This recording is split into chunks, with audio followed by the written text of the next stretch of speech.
নমস্কাৰ পিংকি দলৰ আন এটি ভিডিঅ'লৈ আপোনালোক সকলোকে স্বাগতম জনাইছোঁ আজি মই লৈ আহিছোঁ এটি নতুন ৰেচিপি আজি মোৰ ৰেচিপিটোতনো কি আছে তাকে চাওঁ আহক বইল কৰি শুকুৱাই লোৱা গাহৰি মাংস মই গৰম পানীত ধুই লৈছোঁ আৰু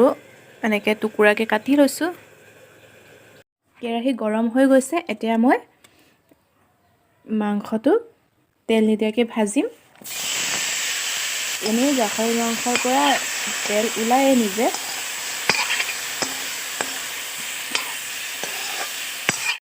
সোৱাদ অনুসৰি নিমখ হালধি এতিয়া এইটো মই ঢাকি থৈ দিম গেছৰ হিটটো মই মিডিয়াম ফ্লেমতে ৰাখিছোঁ এতিয়া 5 মিনিটৰ কাৰণে এনেকৈ ঢাকি থম বগৰী মই অকণমান কেঁচা নিচিনাটো লৈছোঁ পকাবোৰ ল'লে মানে মিঠা হৈ যাব চব্জিটো ভাল নহ'ব এইকাৰণে অকণমান কেঁচাই ল'ব লাগে চব্জি বনাবলৈ বগৰীটো ধুই লৈ মই এতিয়া অকণমান ভাঙি ল'ম ইয়াতে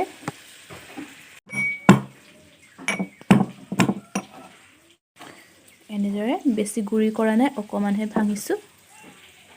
বগৰীকেইটা ভাঙি হৈ গৈছে এয়া তেল ওলাবলৈ আৰম্ভ কৰিলে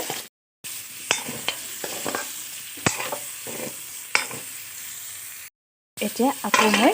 2 মিনিটমানৰ কাৰণে ঢাকি থম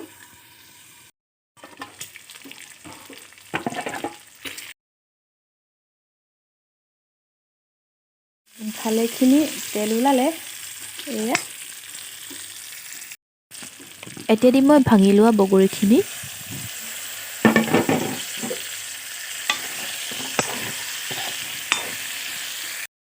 এতিয়া আকৌ মই 5 মিনিটমানৰ কাৰণে ঢাকি থম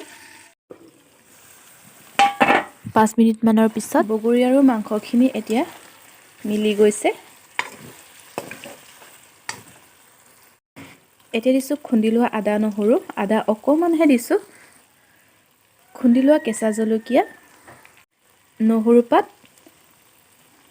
আৰু ধনিয়া এক মুঠি ধনিয়া অকণমান মই বেছিকৈ দিছোঁ নহৰু পাত আৰু ধনিয়া যদি নাথাকে দুটাটোৰ মাজত এটা দিলেই হয় যদি নহৰু পাত নাথাকে তেতিয়া ধনিয়া পাত দিলেই হয়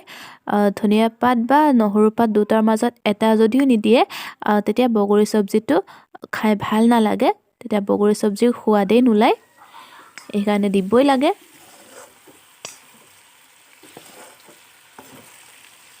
এতিয়া আকৌ 2 মিনিটমানৰ কাৰণে মই ঢাকি থৈ দিম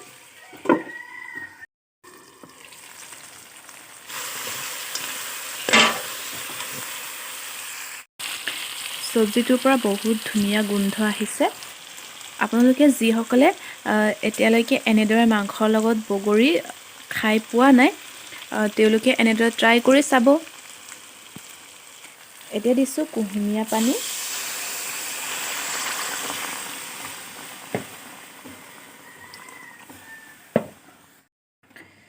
বগৰী চব্জি জোলকৈ খাই ভাল লাগে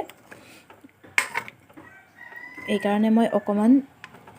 বেছিকৈ দিছোঁ বেছিও নহয় অকণমান আৰু এতিয়া এইটো ফুল হিটত দি উতলাই থাকিম 20 মিনিটমান উতলাই থকাৰ পিছত এতিয়া মই ঢাকনিখন খুলি চাইছোঁ জোলখিনি বহুতেই কমি গ'ল আমাৰ আজিৰ চব্জি হৈ গৈছে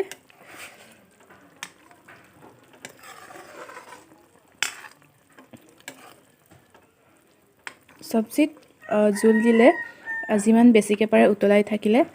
ভাল হয় তেতিয়া মানে সোৱাদটো বেছি ধুনীয়াকৈ আহে আজি মোৰ ৰেচিপিটো যদি চাই ভাল লাগিছে তেতিয়াহ'লে লাইক শ্বেয়াৰ আৰু কমেণ্ট কৰি দিব আৰু যিসকলে নতুনকৈ চাইছে তেওঁলোকে প্লিজ ছাবস্ক্ৰাইব কৰি দিব যিসকলে বগৰীৰ লগত গাহৰি মাংস খাই পাইছে তেওঁলোকে ইয়াৰ টেষ্টটো গমেই পাইছে চাগে আৰু যিসকলে খাই নাই পোৱা তেওঁলোকে এনেদৰে বনাই খাই চাব বহুতেই খাই ভাল লাগে আৰু আজি মোৰ ৰেচিপিটো চোৱাৰ বাবে ধন্যবাদ